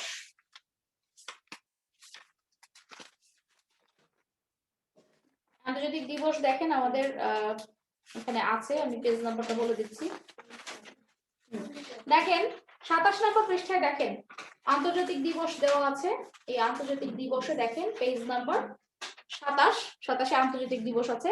আচ্ছা এই আন্তর্জাতিক দিবসের উপর একটু নোট লেখেন, এখানে লিখবেন এইখানে যা আছে, এবং আমরা যে কারেন্ট অ্যাফেয়ার্সটা প্রতি মাসে পাচ্ছি, কারেন্ট অ্যাফেয়ার্সটা প্রতি মাসে পাচ্ছি, তবে আমি বলে দেই যে নভেম্বর থেকে কারেন্ট অ্যাফেয়ার্স নেওয়াটা বুদ্ধিমানের কাজ হবে, এর আগে নেওয়ার দরকার নাই। নভেম্বর থেকে কারেন্ট অ্যাফেয়ার্স নেবেন এবং লিখে ওখানে লিখে নেন যে যদি সাম্প্রতিক কোনো দিবসের কোনো আলোচনা বা নতুন কোনো দিবস হয়, এবার আমি যে বছর ঢাকা বিশ্ববিদ্যালয়ে চান্স পেয়েছি ওই বছর নতুন 3টা দিবস হয়, তার মধ্যে 2টা দিবসই পরীক্ষায় আসছিল বি ইউনিটে। সো নতুন যদি কোনো দিবস বা প্রতিপাদ্য হয় কারেন্ট অ্যাফেয়ার্সে আপনি পাবেন, সেখান থেকে আপনি তথ্যগুলো নিতে পারবেন। আচ্ছা একজন কমেন্ট করেছেন যে আপু অন্য কোনো বই কি পড়া লাগবে কিনা। শুনেন আমি কিন্তু বারবার একটা কথা বলছি যে যদি আপনার ডিটেলস জানার জন্য আপনাকে অন্য কোনো বই ফলো করতে আপনার ইচ্ছা করে, বাজারে অনেক বই আছে, আপনি যে কোনো বই ফলো করতে পারেন, কোনো সমস্যা নেই। তবে আপনারা এই যে যারা মেডিকেল বা নার্সিং পরীক্ষা দিচ্ছেন, সাধারণ জ্ঞানের পিছনে যদি আপনি অন্য আরেকটা বই পড়ে অনেক বেশি সময় নষ্ট করেন আপনার লস হবে। কিন্তু একটা বই আপনি রাখতে পারেন, পাশাপাশি যে কোনো একটা বই আপনার কাছে থাকাটা জরুরি। কারণ দেখা যায় অনেক সময় অনেক তথ্য নিয়ে আমাদের একটু কনফিউশন হয়, বা একটা তথ্য ধরেন আমার কাছে মনে হচ্ছে যেটা ঠিক না, তখন আমি আরেকটা বই মিলাই নিলে কিন্তু আমার একটু সুবিধা হয়। যে কোনো বই আপনার পছন্দের যে কোনো বই আপনারা নিতে পারেন। আচ্ছা একজন লিখছেন আমি বই পাই নাই। আচ্ছা যারা বই পান নাই বা যে কোনো তথ্যের জন্য আপনারা কি করবেন, আমাদের অফিসের যে নাম্বার আছে ওখানে যোগাযোগ করবেন। আচ্ছা, আমি জোবার্স জিকে বই পড়ি, গুড, যে কোনো বই, জোবার্স জিকে, MP3, আজকের বিশ্ব, নতুন বিশ্ব, যে কোনো বই, আমি কোনো বইকে স্পেসিফিক ভাবে বলবো না যে এই বইটা পড়েন, তবে ছোট বই পড়া ভালো, ঠিক আছে? অ্যাডমিশন টেস্টের জন্য আপনারা ছোট বই পড়বেন, এটা বেটার, কারণ এখন আপনাদের কাছে কিন্তু এত সময় নাই, ঠিক আছে? তো আমার মনে হয় আজকের ক্লাসটা আমরা এখানে শেষ করব আমাদের। আর আপনাদের যদি কারো কোনো কোয়ারি বা কোশ্চেন থাকে আপনারা কোশ্চেন গুলো করতে পারেন, আমি 5 মিনিট সময় নিচ্ছি। আপনাদের কোনো কোশ্চেন থাকলে আপনারা কোশ্চেন করতে পারেন, আপনারা কমেন্টে কোশ্চেন করেন, যদি কারো কোনো কোশ্চেন থাকে কোশ্চেন করতে পারেন।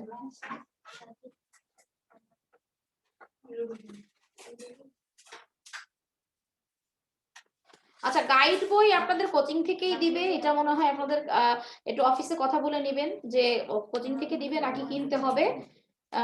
MP3 বই থেকে মেইন টপিক গুলো পড়ি, গুড, MP3 বইও ভালো বই, আপনি সেখান থেকে পড়তে পারেন, কোনো সমস্যা নাই। এই ক্লাসের পিডিএফটা কি দিতে, আচ্ছা পিডিএফ দিবে কিনা আমি সেটা কথা বলে আপনারা জানতে পারবেন, যদি পিডিএফ দেয় তাহলে দিয়ে দিবে, অথবা যদি ভিডিওটা পোস্ট করতে করলেও করতে পারে, সেটা আপনারা পরে জানতে পারবেন। আপনারা পেজের সাথে যুক্ত থাকবেন, কোচিং এর পেজে, তাহলে আপনারা সব আপডেট পেয়ে যাবেন। আর কারো কোনো প্রশ্ন আছে কিনা?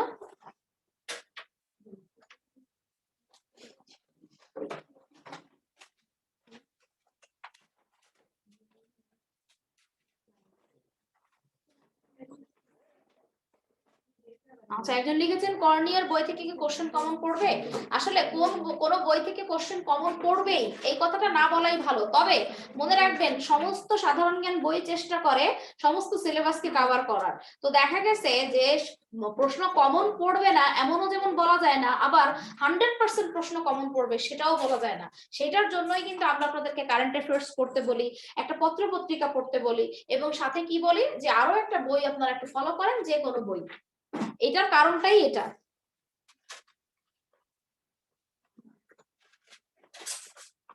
আচ্ছা ঠিক আছে, আজকে এই পর্যন্তই থাক, ধন্যবাদ সবাইকে, ভালো থাকবেন সবাই।